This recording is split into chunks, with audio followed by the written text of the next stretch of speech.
नमस्कार दोस्तों, मेरा नाम है प्रतीक बडोला। आज हम लोग बात करेंगे आधुनिक भारत की। आधुनिक भारत की शुरुआत अगर राजनीतिक स्तर पे देखा जाए तो 1773 में लगभग हुई थी, लेकिन हम उससे थोड़ा सा पहले से बात करते हैं।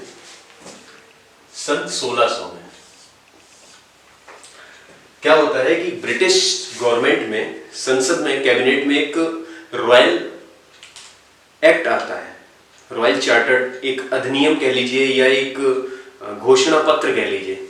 उसमें क्या होता है कि जितने भी पूर्वी देश हैं उसमें कंपनी को व्यापार करने की छूट दे दी जाती है कि जितने भी पूर्वी देश हैं, चाइना, इंडिया में और भी अलग जगह अफ्रीका में व्यापार कर सकते थे। तो क्या होता है कि east India company Bharat move करती है और सन 1602 में अकबर उस समय राजा होते हैं भारत में, मुगल शासक। तो उस समय इसका आगमन होता है। कुछ समय व्यापार चलता है, बहुत अच्छा मुनाफा कमाती है कंपनी। लेकिन जो दिक्कत शुरू होती है वो होती है सन 1757 में, जहां से पूरी कहानी पलटने की शुरुआत होती है। 1757 में क्या होता है कि जो बंगाल के नवाब थे सिराजुद्दौला, वो कुछ अंग्रेजी यात्रियों को कैद कर लेते हैं। आपने सुना होगा काल कोठरी कांड, ये उसी समय की घटना है। जब कैद कर लेते हैं उनको, तो उसमें से एक सैनिक या जो भी जिनको कैद किया था, जिन लोगों को, उसमें से एक हालवेल नाम का व्यक्ति उसकी कैद से निकल के भाग जाता है और पहुंचता है रॉबर्ट क्लाइव के पास। क्लाइव कौन थे? उस समय गवर्नर जनरल तो हुआ नहीं करते थे, तो बंगाल के गवर्नर कह लीजिए या जो उस कंपनी, जो फैक्ट्री थी, उसकी मैनेजर, देखरेख जो करते थे, उस समय रॉबर्ट क्लाइव थे। अब रॉबर्ट क्लाइव के पास पहुंचते हैं हालवेल और पूरी अपनी घटना सुनाते हैं कि ऐसा ऐसा हमारे साथ हुआ। तो उससे पहले भी छोटी मोटी घटनाएं होती रही थी, तो उसको नजरअंदाज कर दिया गया था क्लाइव ने। लेकिन अब ये ऐसी घटना थी कि उनको कोई एक्शन लेने पे मजबूर कर दिया। तो उन्होंने क्या सोचा कि बंगाल पे किसी ना किसी तरीके से हम अगर कब्जा कर लेते हैं तो ये सारी समस्याएं दूर हो जाएंगी और हम उससे मुनाफा भी कमा सकते हैं। तो इनके पास सेना तो थी नहीं, कुछ टुकड़ियां थी सैनिक की जो कंपनी की रक्षा करती थी, उनकी सुरक्षा करती थी कंपनी की।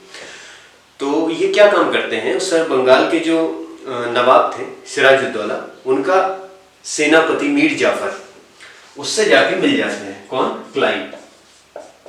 अब क्लाइव उनसे सेटअप कर लेते हैं कि भाई आप हमारी युद्ध में मदद करिए और हम आपको जीतने के बाद बंगाल का नवाब बना देंगे। होता भी ऐसा है। 1757 प्लासी का युद्ध होता है, रॉबर्ट क्लाइव जीत जाते हैं, सिराजुद्दौला की मृत्यु हो जाती है और बंगाल का नया नवाब बन जाता है मीर जाफर। सब कुछ सही चलने लगता है। क्लाइव से ब्रिटिश गवर्नमेंट बहुत खुश हो जाती है, उनको ब्रिटेन बुला लेती है और उनका बहुत सम्मान होता है। कैबिनेट में उनको अच्छी एक सम्मानित किया जाता है बहुत बढ़िया से। और उनके स्थान पर कंपनी को चलाने के लिए जिसे भेजा जाता है उसका नाम था हेक्टर मुनरो। अब क्लाइव तो उस समय है नहीं, शासन चल रहा है। अब बंगाल का शासन किसके हाथ में? मीर जाफर के हाथ में। तो मीर जाफर थोड़ा सा अयोग्य टाइप का व्यक्ति था। अयोग्य से मेरा मतलब है कि राजकाज में ज्यादा इंटरेस्ट ना दिखाने वाला। तो किसी तरह जो बंगाल की जनता थी, जो वहां के उनके नीचे काम करने वाले लोग थे, वो इससे ज्यादा खुश नहीं थे। तो इनके स्थान पर इनका जो दामाद था मीर कासिम, उसको गद्दी मिल गई। बंगाल का नवाब अब कौन हो जाता है? मीर कासिम। अब मीर कासिम थोड़ा सा जो प्रधान कर रहा है, अगर किसी चीज को रूल कर रहा है, तो एक अच्छा शासक के गुण थे उसके अंदर।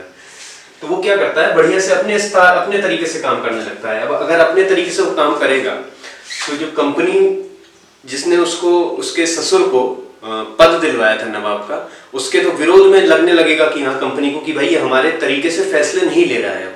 तो ऐसा ही होता है कि कंपनी को लगता है कि भाई ये हमारे हाथ से अब इसकी पकड़ छूट रही है, क्योंकि कंपनी को अब एक ऐसा विश्वास होने लगा था कि हम किंग मेकर हैं। और सही में थे भी वो।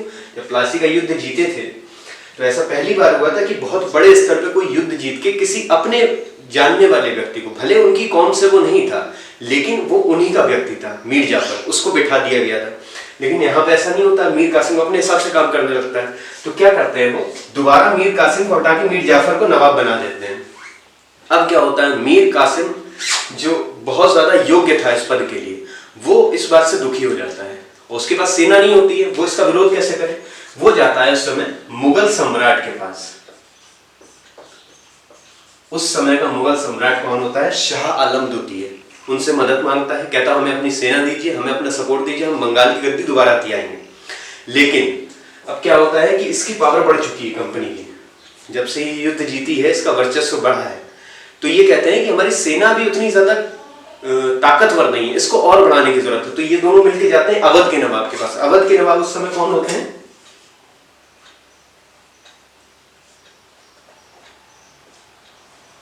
शाह आलम, सॉरी, अवध के नवाब उस समय होते हैं शुजाउद्दौला। अब शुजाउद्दौला अवध का नवाब, मुगल शासक शाह आलम द्वितीय और तीसरे कौन, मीर कासिम, ये तीनों मिलके 1764 में बक्सर का युद्ध छेड़ देते हैं। किसके खिलाफ, कंपनी या हेक्टर मुनरो के खिलाफ। लेकिन होता क्या है, प्लासी के युद्ध की तरह ये वाला युद्ध भी कंपनी जीत जाती है, यानी कि हेक्टर मुनरो जीत जाते हैं उसमें। अब क्या हुआ, जीत के बाद क्या होता है, ठीक एक साल बाद इलाहाबाद की संधियां होती हैं। इलाहाबाद संधि, दो इलाहाबाद की संधियां होती है, पहली दूसरी 1765 में। उससे क्या होता है, एक बहुत बड़ा काम होता है।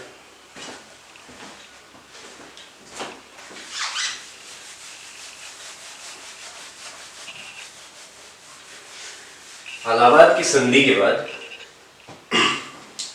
जो कंपनी है उसके अधिकार क्षेत्र में राजस्व आ जाता है, जिसे दीवानी भी कहा जाता है। किन क्षेत्रों का, बंगाल का, महाराष्ट्र और उड़ीसा, ये तीन जो बड़े क्षेत्र थे, प्राइम एकदम केंद्रीय क्षेत्र भारत के, इनका जो राजस्व व्यवस्था थी वो इसके हाथ में आ जाती है। अब कंपनी और ज्यादा वर्चस्व महसूस करने लगती है, और होना भी चाहिए। उसके बाद क्या होता है, इस वर्चस्व को देख के इस दौरान क्या होता है, 65 के बाद, सन 65 या 67 में, 1765 या 67 के बीच में क्लाइव को दोबारा भेज देती है government. British government Robert Clive को बुला लिया था, उसको वापस भेज देती है। अब रॉबर्ट क्लाइव आता है डाइचरी सिस्टम के साथ, डाइचरी नेचर ऑफ जो प्रशासन का नियम था, द्वैती शासन प्रणाली जिसे कहते हैं, उसके साथ आता है, और वो बंगाल में लगा देता है द्वैती शासन प्रणाली। अब क्या होता है, धीरे धीरे धीरे धीरे एक जो रुझान है, कंपनी का रुझान, वो व्यापार से हटके शासन के ऊपर ज्यादा होने लगता है। ये बात खटकती है ब्रिटिश गवर्नमेंट को, और वो क्या करती है, 1773 में रेगुलेटिंग एक्ट के साथ वॉरेन हेस्टिंग्स को भेजती है, और उन्हें बंगाल का पहला गवर्नर जनरल बना दिया जाता है।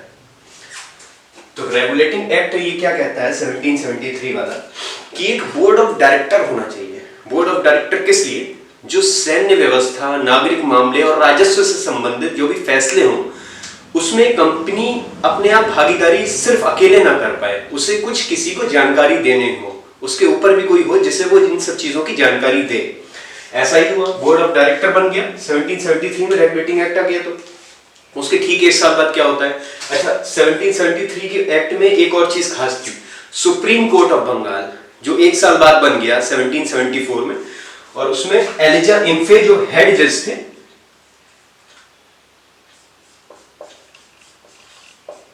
एलिजा इम्फे, और उनके साथ 3 और जज मिलके 4 जजों का एक पैनल बन गया, जिसके साथ सुप्रीम कोर्ट ऑफ बंगाल की शुरुआत हुई। और 1784 में ही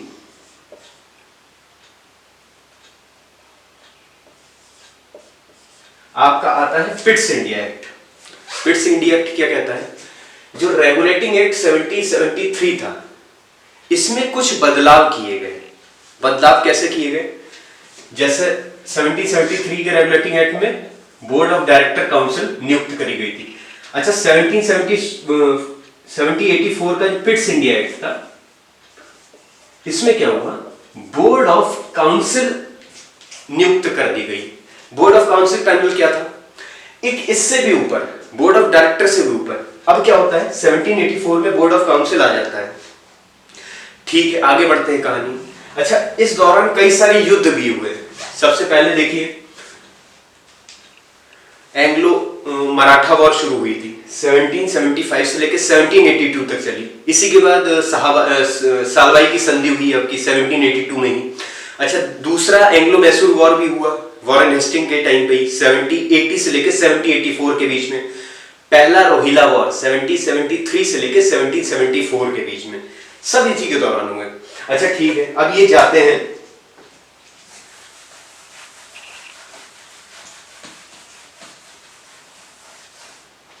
उसके बाद आगमन होता है दूसरा एक्ट, जिसे हमने कहा charter act 1793 bye John sure. इनके समय में आया है, जॉन शॉर के टाइम पे आया 1793 में। अच्छा, इस एक्ट में क्या कहा गया? कुछ बहुत ज्यादा खास बात नहीं थी, सिर्फ एक छोटा सा पॉइंट है, ये समझ लीजिएगा।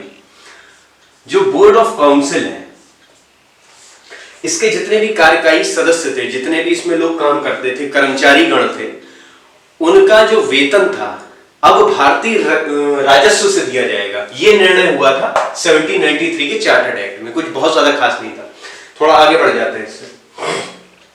अच्छा, जितने भी वॉर्स हैं, इंपॉर्टेंट ट्रीटीज हैं, ये गवर्नर जनरल, वायसराय और जो भी चीफ रहे हैं, जो एडमिनिस्ट्रेटिव चीफ रहे हैं पूरे इसमें काल में, मॉडर्न इंडिया में, इसकी मैं एक अलग वीडियो आप लोगों को प्रोवाइड करा दूंगा, जिसमें पूरे सारे जितने सारे वॉर हैं, जितनी ट्रीटीज हैं, जितने और भी बड़े काम हुए, समाज सुधार कार्यक्रम हुए, आंदोलन हुए, वो सब एक बार मैं आपको बता दूंगा। ये जो वीडियो है, इसमें मैं सिर्फ चाह रहा हूं कि जितने भी एक्ट आए हैं, क्या कहते हैं, भारत के प्रशासनिक सुधार के लिए, उसकी जानकारी आपको मैं दे दूं। तो ये आ गया, बोर्ड ऑफ काउंसिल का जो वेतन वगैरह था वो भारतीय राजस्व से दिया जाने लगा।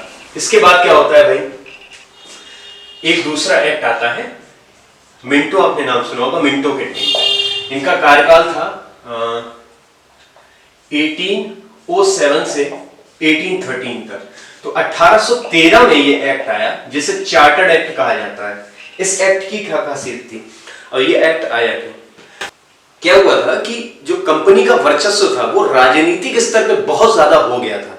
तो ब्रिटिश जो गवर्नमेंट थी, उसके अंदर ये भावना सी आने लगी, कहीं ये लोग व्यापार से आगे बढ़कर कुछ शासन की ओर अपना रुख ना कर लें। इस वजह से कंपनी ने क्या कहा कि अब आप व्यापार नहीं कर सकते। ऐसा नहीं कि उनसे सारे व्यापार की शक्ति छीन ली गई, लेकिन हाँ, अधिकतर उनसे व्यापार की शक्तियां छीन ली गई। सिर्फ चीन से वो व्यापार कर सकते थे और सिर्फ चाय का व्यापार कर सकते थे। 1813 में यह हुआ कि चीन का व्यापार हो सकता था और सिर्फ चीन के साथ हो सकता था चाय का व्यापार। इतनी शक्ति रह गई थी कंपनी के पास। एक दूसरी खास बात मिंटो के समय में यह हुई थी कि 1809 में क्या कहते हैं, अमृतसर की संधि हुई थी राजा रणजीत सिंह के द्वारा 1809 में। यह खास काम हुआ इसमें। अच्छा, एक ये वाला हो गया चार्टर्ड एक्ट। इसके बाद क्या होता है, एक चार्टर्ड एक्ट आता है जिसे सेंट हेलेना एक्ट भी कहते हैं, लॉर्ड विलियम बेंटिक के टाइम पे 1833 में। सेंट हेलेना एक्ट या चार्टर्ड एक्ट 1833, ये लॉर्ड विलियम बेंटिक का टाइम है। देखिए, बहुत जरूरी, बहुत खास काम हुए इसमें। क्या हुआ, अब जबकि चीन के साथ तो व्यापार करने की शक्ति अभी तक थी, 1813 से 33 के बीच में कंपनी के पास चीन से व्यापार करने की शक्ति थी, चाय का व्यापार कर सकता था वो। लेकिन ब्रिटिश गवर्नमेंट ने 1833 के एक्ट के साथ ये साबित कर दिया कि अब कंपनी के हाथ में व्यापारिक शक्तियां नहीं देनी है। तो जितने भी चीन के साथ भी व्यापार था और चाय का व्यापार करती थी कंपनी, वो भी उससे छीन लिया गया। यानी कि 1833 में कंपनी के पास से जो भी व्यापार करने की शक्तियां थी, अब वो कोई नहीं रह गई थी। व्यापार करने की शक्ति खत्म हो गई। दूसरा क्या खास काम हुआ था इसमें, दास प्रथा का अंत अगर हुआ, वो एलन ब्रो के टाइम पे हुआ था 1842 में, लेकिन उसका जो पहला कदम था वो यहीं से शुरू हुआ, इस एक्ट के जरिए। और भी बहुत कुछ काम हुए। कोल रेबिलियन हुआ 1831 में, इन्हीं के समय हुआ। तो ये सब चीजें इसमें और भी हैं। लेकिन सबसे खास बात यह थी कि कंपनी से कोई भी व्यापार अब नहीं कर सकती थी 1833 के बाद से। इसके बाद हम बात करते हैं, एक दूसरा चार्टर्ड एक्ट आता है 1853 में। ये काल है डलहौजी का। 1853 में आता है चार्टर्ड एक्ट। देखिए, बहुत जरूरी, बहुत अच्छे इंपॉर्टेंट काम हुए। लेकिन इस एक्ट को लाने की जरूरत क्या थी वो मैं आपको बताता हूं। कई जगह देखिए, कई किताबों में अलग अलग संज्ञान है। कई जगह कहा जाता है कि जो विधानसभा की आगाज हुआ, जो एक उसका वो विधानसभा अस्तित्व में आई, वो इसी एक्ट के बाद आई, 1853 चार्टर्ड एक्ट के द्वारा। कई जगह ऐसा दिया है कि जो विधान परिषद की अस्तित्व आया है वो 1853 में आया है, और कुछ किताबों में ऐसा भी दिया है कि जो विधान परिषद एक्ट है, यानी कि काउंसिल ऑफ इंडिया एक्ट 1861 में ये चीजें विधान परिषद और विधानसभा अस्तित्व में आई। तो इसमें कंफ्यूज मत होइएगा, अगर कहीं पे 53 भी दिया है चार्टर्ड एक्ट तो ये भी सही आंसर है। इसमें क्या हुआ 1853 में कि भाई एक विधान परिषद का गठन हुआ जमीनी स्तर पे। दूसरा क्या हुआ, खुली प्रतियोगिता आने लगी, मतलब कोई भी जैसे भारतीय प्रशासनिक पद के लिए अगर कोई वो करता है अप्लाई तो उसके लिए खुली प्रतियोगिताएं होने लगी। एक और खास चीज ये हुई कि जो गवर्नर जनरल था उसको वीटो पावर मिल गई, अब वो अध्यादेश जारी कर सकता था। ये अध्यादेश जारी करने वाली जो मैं शक्ति बता रहा हूं, जो 1861 में एक्ट आया है काउंसिल ऑफ इंडिया एक्ट, उसमें भी कई जगह आपको कई किताबों में मिलेगा ये देखने को कि ये जो काउंसिल जो वीटो पावर वाली शक्ति है ये गवर्नर जनरल को तब दी गई है 1861 में। ये दो मिसकंसेप्शन, अब पता नहीं इसमें से कौन सा बहुत ज्यादा सही है, लेकिन ये दोनों अगर ऑप्शन में है तो इनमें से या तो एक ही ऑप्शन में होगा, तो आपको दोनों को दिक्कत नहीं होगी टिक लगाने में। उसके बाद देखते हैं 1853 हो गया, अब आ जाता है 1858 का गवर्नमेंट ऑफ इंडिया एक्ट। अब ब्रिटिश गवर्नमेंट ने ये सोच लिया है कि कंपनी का अधिकार क्षेत्र एकदम ही खत्म कर देना है भारत से, और ऐसा ही इस एक्ट के बाद हुआ। अब भारत में जो शासन है वो क्राउन के हाथ में चला गया, ब्रिटिश क्राउन के हाथ में, उसी के अंतर्गत सारे नियम कानून बनेंगे, सब कुछ होगा। एक बहुत खास बात इसमें क्या हुई, जो भारतीय सचिव का एक पद था वो जारी कर दिया गया। दूसरी क्या चीज हुई, जो 1858 में बहुत ज्यादा मायने रखती है बजट सिस्टम। बजट सिस्टम आ गया, तो बजट सिस्टम क्या था, अभी बहुत पूरे तरीके से नहीं आया था, लेकिन हाँ इसका शुरुआत कर दी गई थी, पार्लियामेंट्री सिस्टम जो बजट होता है। लेकिन अभी तक भारतीयों को उस प्रश्न पूछने की शक्ति नहीं है, चाहे वो पूरक हो या अनुपूरक, भारतीय प्रश्न नहीं पूछ सकते। भारतीय कौन, जो भी भारतीय सचिव हैं वो अभी प्रश्न नहीं पूछ सकते हैं बजट के क्षेत्र में। उसके बाद क्या होता है अच्छा हाँ, एक और चीज में खास होती है, कई किताबों में मेंशन है इस तरीके से कि जो आर्कियोलॉजिकल सर्वे ऑफ इंडिया है उसकी शुरुआत भी इसी से हुई 1858 में। अच्छा, ये कार्यकाल किसका था, ये था 1858 से लेके 1862 तक, ये कार्यकाल रहा है विकलिंग कैनिंग का। अच्छा, वैसे विकलिंग कैनिंग का जो कार्यकाल था वो 56 से 58 भी रहा है। ध्यान दीजिएगा, खास बात है, 1856 से 1858 भी रहा है, और 1858 से 1862 भी रहा है। इसमें अंतर क्या है, देखिए 1856 यानी कि जैसे ही डलहौजी गए 48 से 56 तक रहे, 56 में जैसे ही गए वैसे ही विकलिंग कैनिंग आ गए। अब विकलिंग कैनिंग, अगर कभी क्वेश्चन आता है कि भारत के आखिरी गवर्नर जनरल कौन थे, तो भारत के आखिरी गवर्नर जनरल थे विकलिंग कैनिंग, और कार्यकाल उनका ये रहा 1856 से 1858 तक। लेकिन अगर कहा जाता है भारत के पहले वायसराय कौन थे, तो भारत के पहले वायसराय भी विकलिंग कैनिंग ही थे, लेकिन उनका कार्यकाल क्या हो गया था 58 से 62, मतलब एक तरीके से देखा जाए तो 56 से 62 इन्हीं का कार्यकाल रहा है विकलिंग कैनिंग का। लेकिन इनके पास पद दो थे, एक तो आखिरी गवर्नर जनरल होने का भारत का, और दूसरी उपलब्धि ये थी कि अब ये वायसराय कहलाए जाने लगे, तो भारत का पहले वायसराय भी ये थे। तो बात इसकी हो रही थी 1858, तो भाई इनका कार्यकाल चला है 62 तक, और 1860 में ही आईपीसी का इंट्रोड्यूस करी गई। आईपीसी क्या होती है, इंडियन पीनल कोड, आप लोग पढ़ते होंगे 1860, ये इन्हीं के समय में आ गई थी। तो ये खास चीजें हुई इसमें। अब मैं अभी देखिए बहुत ज्यादा डीपली इसके अंदर नहीं जा रहा हूं कि मैं आपको अलग अलग गवर्नर जनरल और इन सब की जानकारी दूं, इसके लिए बहुत लंबी वीडियो पूरी बनेगी जिसमें मैं आपको हर एक जो एक्टिंग गवर्नर तक रहा है उसने क्या काम किए, कुछ इंपॉर्टेंट जो काम किए, जो एक्ट आए हैं, जो समाज सुधार कार्यक्रम हुए, उन सब के बारे में बताऊंगा। ये बेसिकली है जो भारत का प्रशासनिक सुधार के लिए जो एक्ट आए हैं उसके लिए उसके लिए वीडियो बनाया मैंने। ठीक है, अब ये हो गया। इसके बाद आता है 1861 का काउंसिल ऑफ इंडिया एक्ट। देखिए मैं आपको पहले ही बता चुका हूं, जो 1853 का चार्टर्ड एक्ट आया था डलहौजी के टाइम पे, कई किताबों में दिया है कि गवर्नर को वीटो पावर उस एक्ट के जरिए दी गई। कई किताबों में मेंशन है कि 1861 के काउंसिल ऑफ इंडिया एक्ट के जरिए दी गई।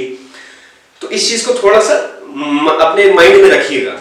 दूसरी क्या खास चीज हुई, जो गवर्नर की कार्यकारी परिषद थी उसमें 15 सदस्यीय एक टीम या एक पैनल जोड़ दिया गया, जो कि आने वाले समय में बजट का निर्धारण करेगा, उस पर चर्चा करेगा, उसमें क्या चीज जुड़नी चाहिए, क्या चीज कम होनी चाहिए, इसका ध्यान रखेगा। कुछ ज्यादा इसमें और कुछ खास नहीं हुआ था। उसके बाद बढ़ जाते हैं हम आगे। काउंसिल ऑफ इंडिया एक और एक्ट आता है आपका 1892 में। अब इस काउंसिल ऑफ इंडिया एक्ट में क्या होता है, मैं आपको पहले बता चुका हूं, जो कार्यकारी परिषद है गवर्नर जनरल की, उसमें 15 सदस्य काम कर रहे हैं अभी, लेकिन उन्हें बजट के ऊपर कोई भी सवाल पूछने का अधिकार नहीं है। खासतौर पर भारतीयों को, जो भारतीय सचिव हैं, उनको कोई अधिकार नहीं है बजट में कोई भी प्रश्न पूछने का, चाहे वो पूरक हो या अनुपूरक। लेकिन अब क्या होता है 1892 में,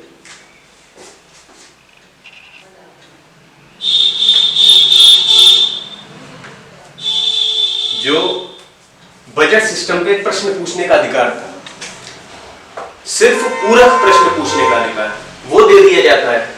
अब जितने भी भारतीय सचिव हैं वो सवाल उठा सकते हैं, सिर्फ पूरक प्रश्न पूछ सकते हैं बजट से संबंधित। और एक और खास चीज ये हुई इसमें, अप्रत्यक्ष चुनाव प्रणाली शुरू हो गई। ये दो बहुत इंपॉर्टेंट खास काम हुए थे इस एक्ट के जरिए, यानी कि अब बजट पे पूरक प्रश्न पूछे जा सकते थे और अप्रत्यक्ष चुनाव प्रणाली शुरू हो गई थी। इसके बाद क्या खास एक्ट आता है उसकी बात करते हैं। काउंसिल ऑफ इंडिया एक्ट या मार्ले मिंटो एक्ट 1909 में आ गया था।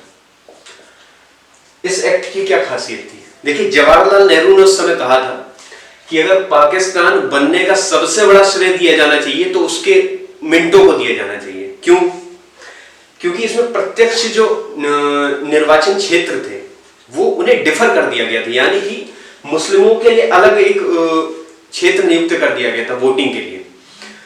अब इससे नुकसान क्या हुआ कि अब इनको लगने लगा था, कंपनी को लगने लगा था या ब्रिटिश को लगने लगा था कि अब हम इस तरीके से यहाँ पे राजनीति नहीं कर सकते, तो इनको थोड़ा सा तोड़ा जाए।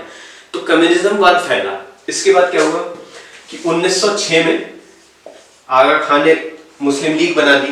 कांग्रेस भी सेपरेट हुई थी 1907 में सूरत अधिवेशन। तो ये दो खास काम हुए इसमें। सबसे जरूरी ये था कि 1909 में जो मुस्लिमों के लिए था वो एक अलग वोटिंग क्षेत्र निर्धारित कर दिया गया। अब 1909 के बाद एक खास एक्ट आता है 1919 में। इसे कहते हैं मॉन्टेन-चेम्सफोर्ड रिफॉर्म। मॉन्टेन-चेम्सफोर्ड रिफॉर्म में क्या हुआ था, कुछ खास काम हुए। देखिए अभी तक क्या है कि मुस्लिमों के लिए सेपरेशन कर दिया गया वोटों का। अब बचे कौन, जो और भी अल्पसंख्यक थे, जैसे सिख हो गए, ईसाई हो गए और बाकी भी जो हो गए एंग्लो इंडियन वगैरह, उनके लिए भी इन वोटों का, इन क्षेत्रों का सेपरेशन कर दिया गया। अब मतलब कम्युनिज्म में अच्छे तरीके से तोड़ दिया है। किसने? ब्रिटिश ने, इंडियंस को। दूसरी क्या खास बात हुई इस एक्ट में, महिलाओं को था अभी तक वोट देने का अधिकार नहीं था, महिलाओं को वोट देने का अधिकार मिल गया। एक और खास चीज आई, डाइचरी सिस्टम जो था वो अभी तक केंद्र में लग रहा था। सबसे पहले डाइचरी कौन लेके आया? Robert Clive. उसको एक बात बताना भूल गया, रॉबर्ट क्लाइव लेके आए थे डाइचरी सिस्टम। लेकिन रेगुलेटिंग एक्ट में जब वॉरेन हेस्टिंग्स आए हैं तो वॉरेन हेस्टिंग ने क्या किया था, जो डायली नेचर ऑफ क्या कहते हैं ड्यूरी डाइचरी सिस्टम जो लागू किया था रॉबर्ट क्लाइव ने, उसको हटाया था। केंद्र में उस समय डाइचरी सिस्टम लगा हुआ था, उसको वॉरेन हेस्टिंग ने हटा दिया था 1773 में। लेकिन यहाँ पे क्या किया, यहाँ केंद्र में नहीं लगा है। इसमें क्या हुआ है कि जो प्रांतों में है, स्पेशली प्रांतों में स्पेसिफिक डाइचरी सिस्टम लगा दिया गया। और दूसरी क्या बात हुई थी खास, कि जो अन्य अल्पसंख्यक थे उनका प्रतिनिधित्व अलग कर दिया गया था चुनावों में, जैसे सिख हो गए, ईसाई हो गए, एंग्लो इंडियन हो गए।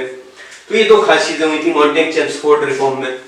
इसके बाद क्या आता है 1935 का गवर्नमेंट ऑफ इंडिया एक्ट। इसमें क्या है देखिए, 1935 में सबसे जरूरी जो काम हुआ था वो ये था कि जो अभी तक 1990 में 1919 में मॉन्टेग-चेम्सफोर्ड में क्या हुआ है कि डाइचरी सिस्टम लगा है प्रांतों में, लेकिन अब इसमें वो वाला डाइचरी सिस्टम हटा दिया गया। अब डाइचरी सिस्टम केंद्रीय तरीके से लग गया, मतलब अब केंद्र पे डाइचरी सिस्टम लग गया है, जैसे रॉबर्ट क्लाइव ने लगाया था। पूरा केंद्रीकरण हो गया था सत्ता का। तीन जो मेन सत्ताएं थी, क्या कहते हैं, बंगाल, महाराष्ट्र और उड़ीसा, इन तीनों का एक ही बंगाल में इन तीनों को मिला दिया गया था। बंगाल, महाराष्ट्र, उड़ीसा, इन तीनों को जो तीनों प्रेसिडेंसी थी, इन तीनों को एक ही केंद्रीकरण हो गया था इसका। यहां पे क्या हुआ है 1919 में क्या हुआ था, इसको प्रांतीय स्तर पे लगाया गया डाइचरी सिस्टम। अब 1935 में क्या हो रहा है, इसको दोबारा केंद्रीकरण कर दिया गया, यानी कि केंद्र के स्तर पे डाइचरी सिस्टम दोबारा लगा दिया। एक और खास चीज बहुत हुई, बर्मा हो गया भारत से अलग और दो नए प्रांत बनते हैं यहाँ पे, एक सिंध और दूसरा उड़ीसा। 1935 के ये एक्ट में हो रहा है ये सब। अच्छा, और क्या हुआ, जो क्या कहते हैं छोटी छोटी सी चीजें, जैसे परसीमन आयोग समझ लीजिए 1935 में ही आया परसीमन आयोग, सत्रुव समिति बनी 1934 में। तो ये सब छोटे मोटे काम होते रहे इसमें। इसके बाद क्या होता है 1947 गवर्नमेंट ऑफ इंडिया एक्ट, यानी कि स्वतंत्रता, इसे एक्ट भी कहा जा सकता है, जब भारत आजाद हुआ। इसमें क्या हुआ था कि भारत के दो टुकड़े कर दिए जाएंगे, ये तो तय था। दूसरा क्या था, जो रियासतें थी, यहाँ की जितनी भी रियासतें थी, छोटी छोटी कई सारी रियासतें, उन्हें ये अधिकार दे दिया गया था कि वो अपनी स्वेच्छा से किसी भी राज्य में शामिल हो सकते हैं। तो ये दो इंपॉर्टेंट काम इसमें हुए थे 1947 में। और ये मतलब एक थोड़ा सा ब्रीफ नॉलेज था जितने भी अभी तक एक्ट आए हैं उनके बारे में। आप लोगों को वीडियो अच्छा लगा हो तो लाइक करिएगा। आगे आने वाली वीडियोस में मैं अपनी क्या कहते हैं, जितने भी गवर्नर जनरल, वायसराय, जो भी जितने भी रहे हैं आज तक, एक्टिंग गवर्नर हो या कुछ भी हो, उसमें जितने भी उन्होंने कार्य किए, जितने समाज सुधार आंदोलन हुए या जो भी बड़े बड़े कार्य हुए, उनके साथ मैं दोबारा मिलूंगा आपसे। बहुत बहुत धन्यवाद, थैंक यू।